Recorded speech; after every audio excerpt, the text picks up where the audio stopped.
ప్రార్థన అనేటప్పుడు అనేక రకాల ప్రార్థనలు ఉన్నాయి. ఎన్ని రకాల ప్రార్థనలు ఉన్నాయంటే లెక్కేసుకుంటూ వెళ్తూనే ఉండొచ్చు, ఆగలేము. కానీ ప్రాముఖ్యంగా ఒక 7 రకాల ప్రార్థనల గురించి మాట్లాడాలని ఆశపడుతున్నాను. బైబిల్లో చూసినప్పుడు మొదటి రకమైన ప్రార్థన prayer of consecration. Prayer of consecration అంటే దేవుడి దగ్గర ఏకాంతంగా వెళ్ళి ప్రార్థన చేస్తాం. ఇప్పుడు రెండో రకమైన ప్రార్థన చూస్తే పిటిషన్. పిటిషన్ అన్నదప్పుడు నీ అవసరతలు, నీ అక్కర్ల నిమిత్తమై ప్రార్థన చేస్తాం.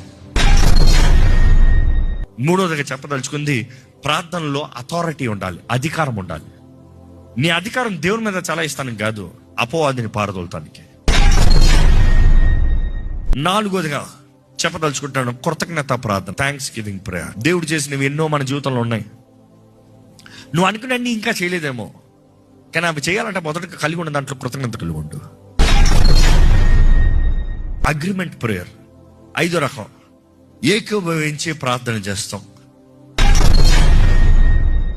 Next prayer of supplication.